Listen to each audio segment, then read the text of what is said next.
आज हमारी परिक्रमा का 65वां दिन है। आज जनवरी 25, 2024।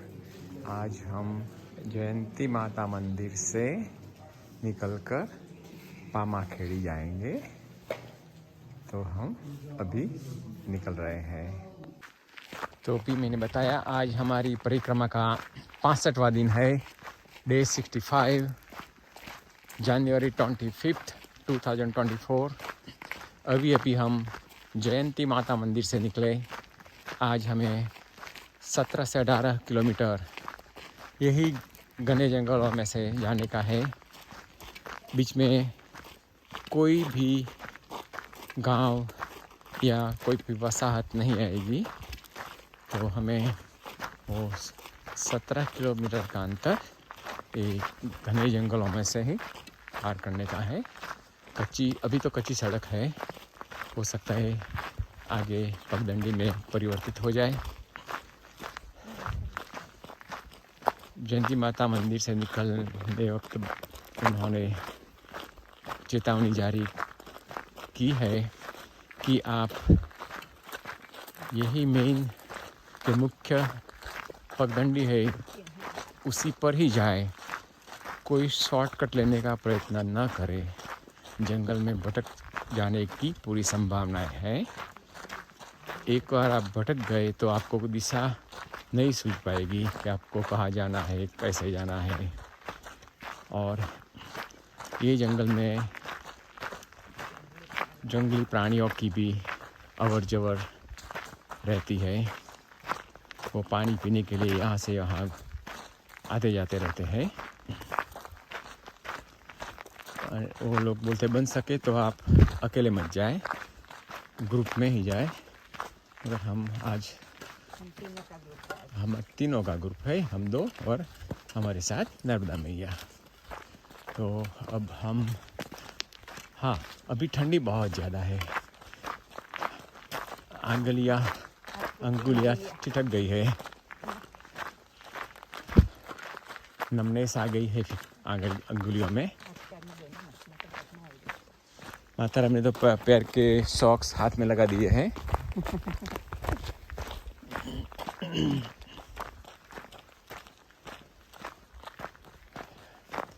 सूरज दादा उदय हो गए हैं।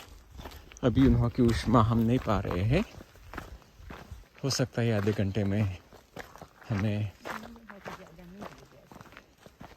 उन्हों सूर्य दादा की गर्मी मिल सके, तो हम ये ठंडी में जो अंगुलियाँ ठिठक गई है उससे राहत मिले। रास्ता पूरा पथरीला है। कभी कभी ये पत्थरों की नोक पैर में चुभ जाती है, इसलिए हमें संभाल के पैर रखना पड़ता है। तो कल हमने जयंती माता के बारे में बताया था। वो शक्तिपीठ यानी कि सिद्धपीठ है। वहाँ सिद्धपीठ लिखा था, हम गूगल में सर्च करते थे तो शक्तिपीठ लिखा था। हो सकता है दोनों का एक ही मतलब हो। माँ पार्वती का जिह्वा यहाँ गिरा था, ऐसा बोलते हैं। तो आज जब हम पामाखेड़ी पहुँचेंगे तो इलाके का जंगल मार्ग पूरा हो जाएगा, जंगल ही पूरा हो जाएगा। और इस जंगल का नाम है लक्कड़कोट जंगल। पता नहीं है लक्कड़कोट जंगल, लक्कड़कोट इस नाम रखने के पीछे क्या वजह है वो पता नहीं है। कोई मिलेगा तो पूछ लेंगे भाई उसको लक्कड़कोट क्या बोलते हैं। तो ऐसे हम धीरे धीरे आगे बढ़ रहे हैं। तो हम आगे का हाल आपको बताते रहेंगे। अगर जंगल में कुछ इंटरेस्टिंग आ गया तो भी बताएंगे। तो ये है लक्कड़ कोट का जंगल। आगे जाएंगे तो और घना होता जाएगा। हमारे पहले कुछ परिक्रमावासी आधे घंटे पहले निकले थे, वो यहाँ विश्राम कर रहे हैं। नर्मदा जी ना लड्डू खाओ। नहीं नहीं, मैं खा ले लेता हूँ, मैं ले लेता हूँ बस। अरे ले लो। नहीं आधा ले लो। अरे खाए क्या, अभी रखना पड़ेगा। और बाद में खाऊंगा। हाँ तो बाद में खाएगा, अभी कब पता नहीं कब पहुँचेगा। तो बाबा जी लड्डू दे रहे हैं। वाले वो इसे दे रहा था, दे दो बाबा। नहीं वो हमने दे लिया था, च्यवन मुनि के आश्रम में दिए थे वो। ये तो घर से बने हुए। ये घर पे बने हैं। हाँ घर के। च्यवन मुनि के आश्रम में भी दिए थे, मोदरी गए थे, मोदरी में दिए थे। हाँ हाँ। तुम गए तो हम वहाँ नहीं गए। हाँ वो आश्रम में हम नहीं गए, मोदरी में। इस बचत का होना भंडार में। आप सब जगह नहीं जा सकते, कोई तो छूट जाता है। 4 बजे अपने क्या हम रात को 12 बजे जंगल के बीच में है। यहाँ 18 किलोमीटर का सफ़र है पामाखेड़ी तक। तो पामाखेड़ी से वो दो भाई दिलीप भाई और सचिन भाई मोटरसाइकिल पे कॉफ़ी चाय और बिस्किट लेके आ गए परिक्रमा के लिए। उन्हों को हम धन्यवाद करते हैं। आप देख सकते हैं सभी परिक्रमावासी यहाँ विश्राम ले रहे हैं। ये लोग तो आगे भी जाएंगे। सभी बिस्किट नर्मदे हर सभी आराम कर रहे हैं, विश्राम ले रहे हैं। फिर अब आगे बढ़ेंगे, वो आगे जाएंगे और भी परिक्रमावासी आ रहे हैं, तो उन्हों के लिए ये चाय बिस्किट उपलब्ध कराएंगे। नर्मदे हर भैया, नर्मदे हर। हमें जंगल का आधा सफ़र तय कर लिया है। ऐसे छोटे छोटे नदी नाले रास्ते में मिलते हैं, बहुत पानी नहीं होता है।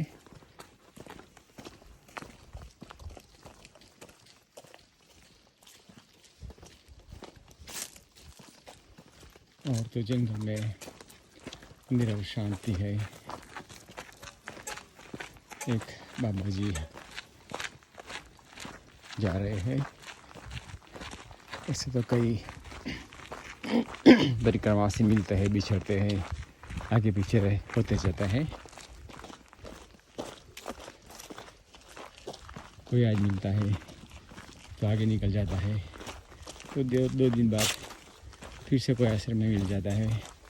ऐसा चलता रहता है। ये बम्बू के पेड़ लगे हैं। पहली बार देखे ये जंगल में बम्बू के पेड़।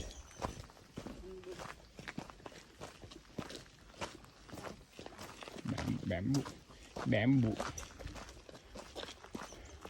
बांस बोलते हैं उसको, बांस।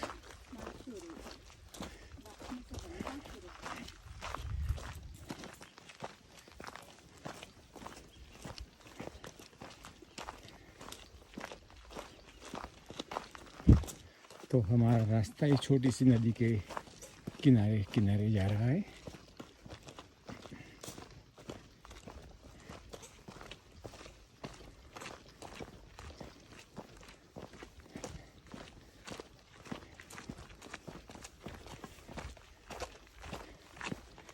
जंगल में एकदम शांत वातावरण।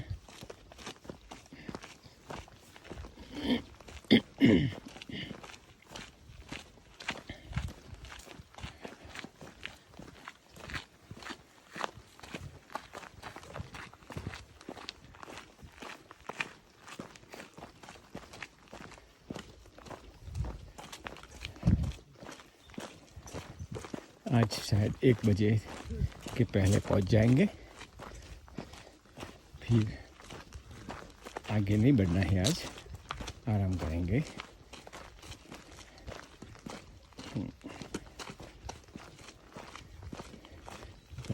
पामाखेड़ी के बाद आगे का जो स्थल है धर्मपुरी और धर्मेश्वर, वो 12 किलोमीटर की दूरी पे है, तो मुमकिन नहीं हो पाएगा। इसलिए आज हम पामाखेड़ी में ही अपना रात्रि विश्राम करेंगे।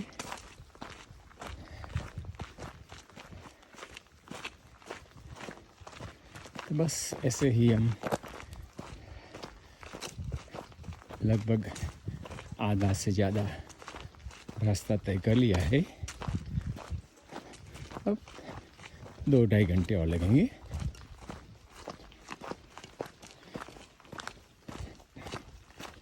चलो आगे फिर आपको बताते जाएंगे।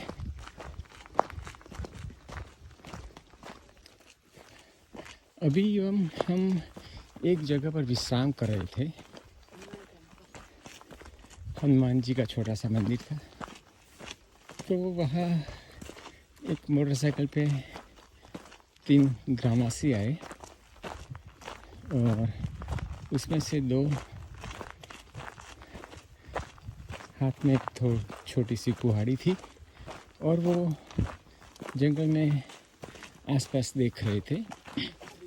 तो मैंने तीसरा जो ग्रामवासी था उसको पूछा, क्या आप मधुमक्खी या शहद की तपास में आए हैं? तो उन्होंने बोला, ना भैया नहीं, हम मधुमक्खी वाले नहीं है, हम तो किसान हैं, हमारे पास कुछ मवेशी हैं, उसके कोई भैंस गाय उन्हों को ढूंढ रहे हैं।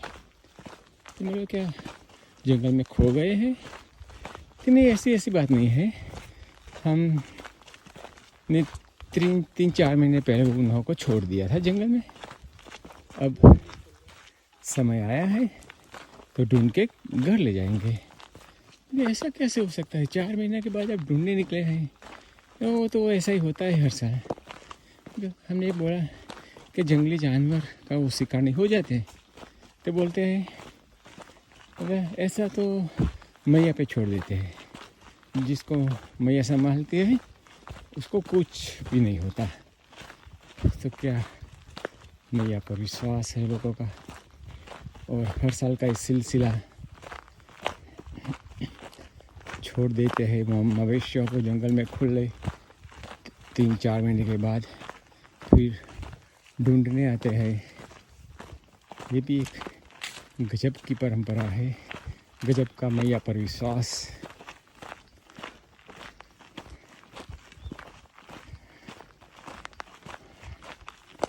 हो सके उन्हों के सब मवेशी मिल जाए। आगे कुछ परिक्रमावासी आराम के लिए, विश्राम के लिए ठहरे थे, अब वहाँ से निकल रहे हैं। हमने अभी विश्राम किया है, तो हम नहीं रुकेंगे, आगे बढ़ेंगे। नर्मदे हर, नर्मदे हर। हो गया विश्राम? हो गया। 2 जगह हुआ, 2-3 चलो तो फिर आगे बढ़ते हैं।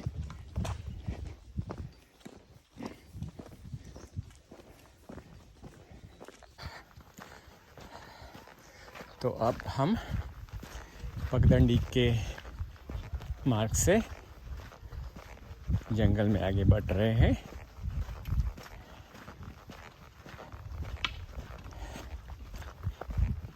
सुबह के 11 बजे है।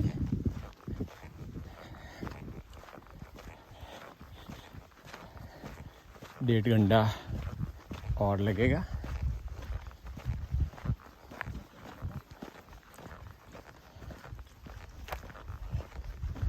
ये सब साइन लगी हुई है, अगर साइन नहीं होती तो भटक अवश्य जाते हैं।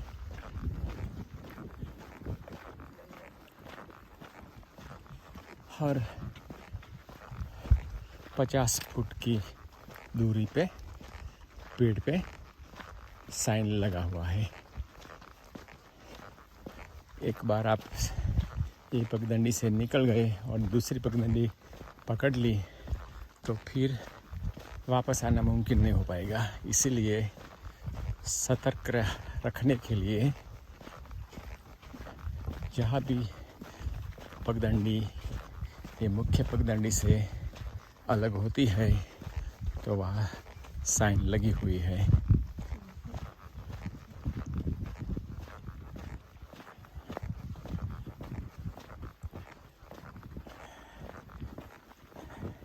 अब धूप काफ़ी निकली हुई है,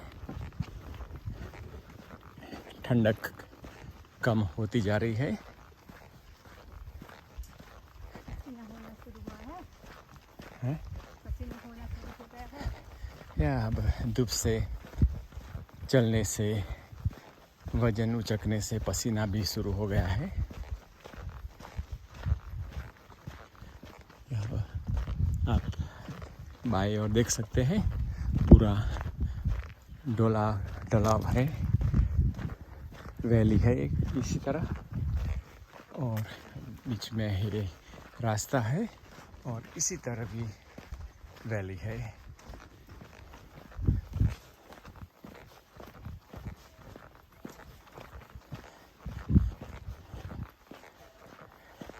जंगल में नीरव शांति छाई है, पक्षी का कोई कलरव भी सुनाई नहीं दे रहा है।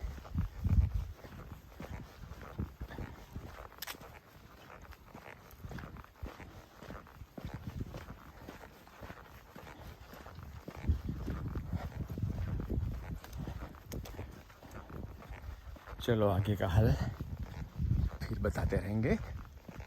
नर्मदे हर। अब उतरने का रास्ता थोड़ा कठिन होता जाता है। हाँ, देखते हैं, धीरे धीरे पैर जमा के चलने का है। फिसल जाने की पूरी शक्यता रही है।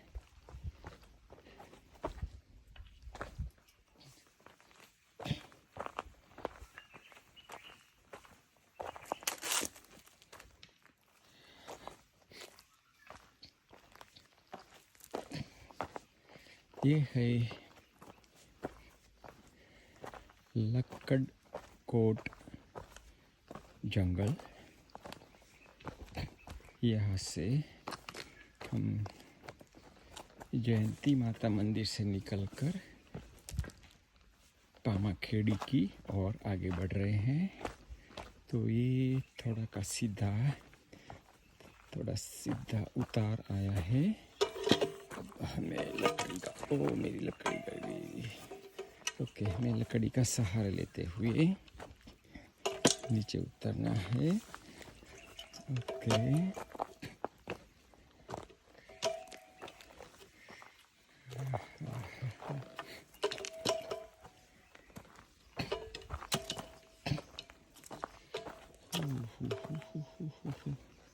चलो लगभग सीधा जो ढोलाव था वो तो हमने पार कर दिया है। अब ये छोटा सा नाला है और इसके बाद सुगम रास्ता शुरू हो गया। तो हम वहाँ से आए, वहाँ से उतर कर आए। अब हम यहाँ से आगे बढ़ेंगे। देखो, घना जंगल अब शुरू हुआ है, पगडंडी दोनों ओर बांस के पेड़ के झुंड। अब यहाँ पक्षी की कलरव सुनाई दे रही है, बीच में कुछ भी नहीं था। अब हम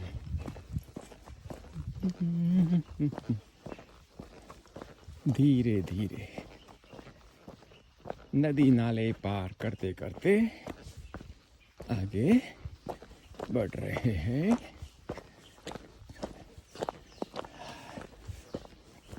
सब सीधा साधा रास्ता आता है तो मज़ा नहीं आता है, थोड़ी देर में कंटाराजनक हो जाता है। जब ये नदी नाले चढ़ाव उतार आता है तो दिमाग भी व्यस्त रहता है।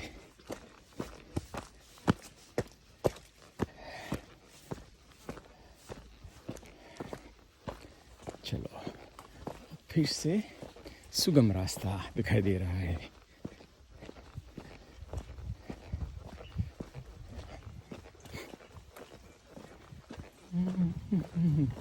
त्वदीय पाद पंकजं नमामि देवी नर्मदे। त्वदीय पाद पंकजं नमामि देवी नर्मदे। त्वदीय पाद पंकजं नमामि देवी नर्मदे। त्वदीय पाद पंकजं नमामि देवी नर्मदे। त्वदीय पाद पंकजं नमामि देवी नर्मदे।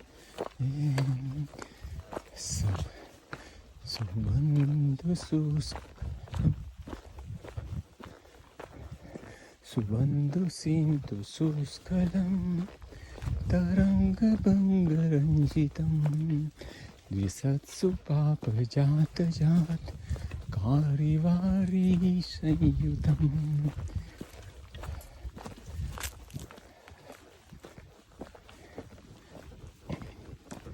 चलो तो फिर आगे का हाल फिर बताएंगे।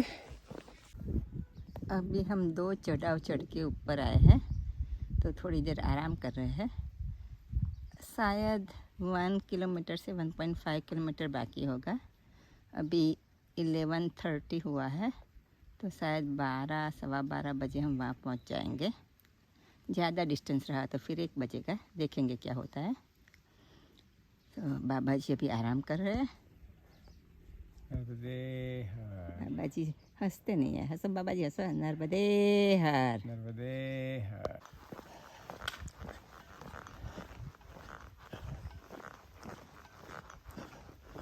हो सकता है अब हम ये जंगल के आखिरी भाग में है।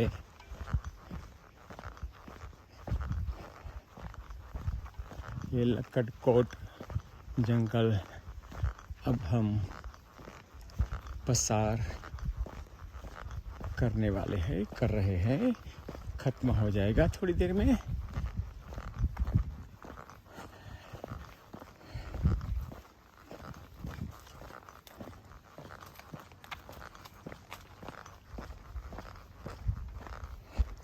फिर हमें ऐसी जंगल वाट आते हुए दिन हमें नहीं मिलेगी। जब हम जबलपुर छोड़ के अमरकंटक की ओर आगे बढ़ेंगे, तब हमें चित्रकूट जंगलों में ऐसी पगडंडी मिलेगी। चित्रकूट पर्वतमाला, चित्रकूट के जंगल भी बहुत ऐतिहासिक महत्व रखते हैं। जहाँ राम या सीता या लक्ष्मण ने वनवास में अपनी कुटीरें वहाँ बनाई थी।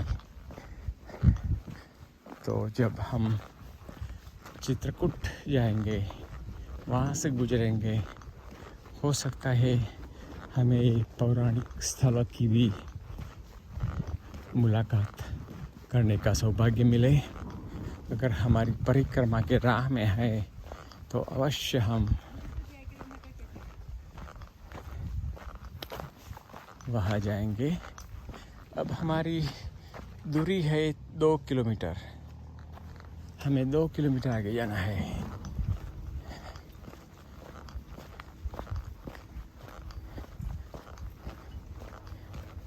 तो चलो आगे बढ़ते हैं। 2 किलोमीटर तो थोड़ी देर में पूरा हो जाएगा। यह है माँ नर्मदा सेवा कुटीर।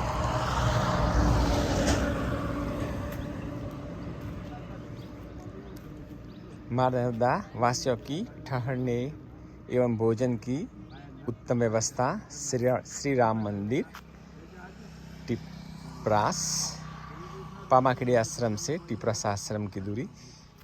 वो मेन आश्रम टिप्रास में है, उन्होंने यहाँ एक आश्रम स्थापित किया है परिक्रमा वासियों के ठहरने के लिए, भोजन के लिए।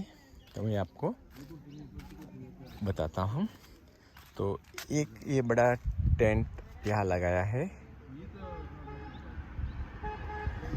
ये टेंट में परिक्रमा वासियों को ठहरने की जगह उपलब्ध है।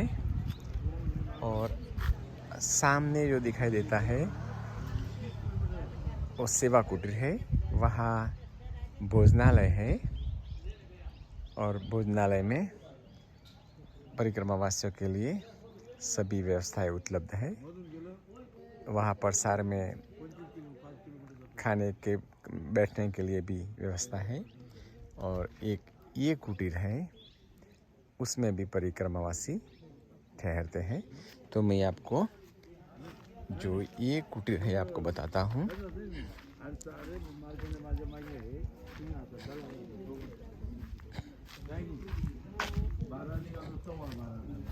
आप देख सकते हैं यहाँ सभी परिक्रमावासी यहाँ विश्राम करते हैं।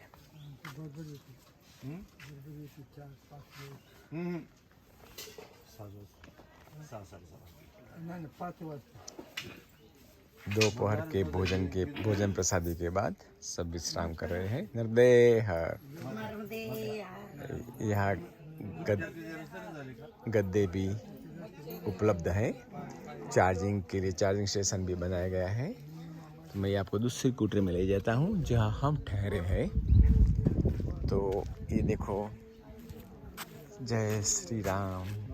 आप कितनी बढ़िया रंगोली बनाई गई है।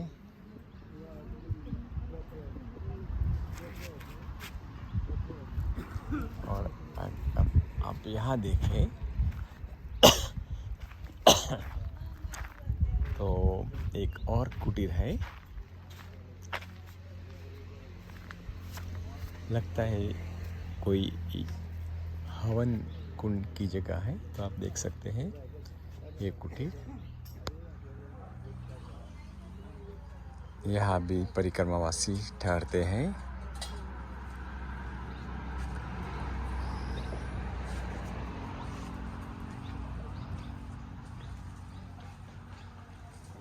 सब भोजन के बाद आराम कर रहे हैं। यह भी गद्दे की व्यवस्था है। ये है हमारा बिछाना।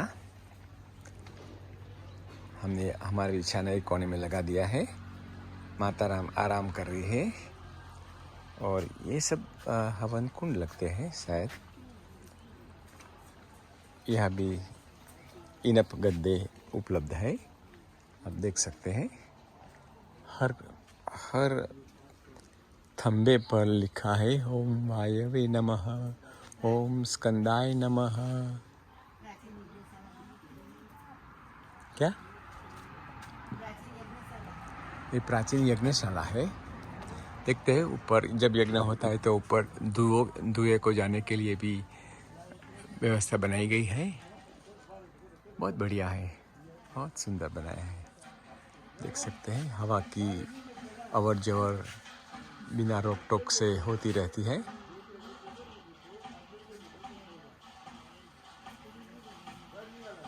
तो अब हम आपको भोजनशाला की ओर ले जाते हैं।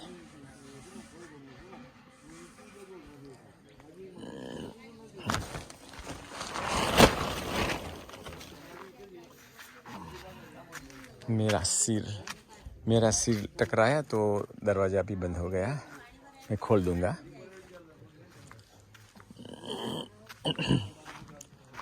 ये पीछे खुला खेतीबाड़ी है। ये है यहाँ की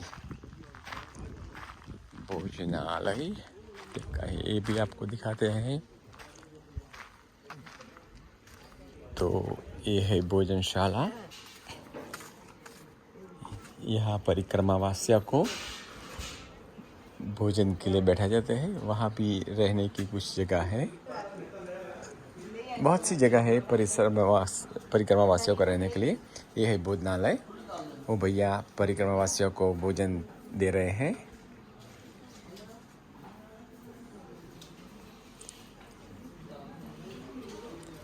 आप देख सकते हैं, बहुत बढ़िया सुविधा उपलब्ध है।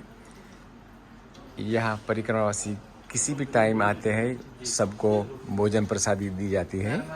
नर्मदे हर भैया, आप बहुत बड़ी अच्छी सेवा कर रहे हैं परिक्रमावासियों की। कुछ जगह तो 1 बजे के बाद बंद हो जाता है, आप तो जब भी आए परिक्रमावासी आप उनको भोजन प्रसादी दे रहे हैं।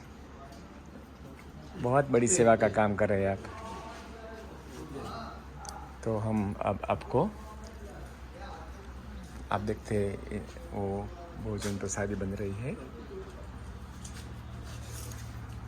तो ये है श्री नर्मदा मैया कुटीर, जहाँ परिक्रमा वासियों को दोपहर का विश्राम, भोजन प्रसादी, रात का विश्राम, भोजन प्रसादी। आज रात हम यहीं रुकने वाले हैं। देखो कुटीर कितनी भव्य लगती है।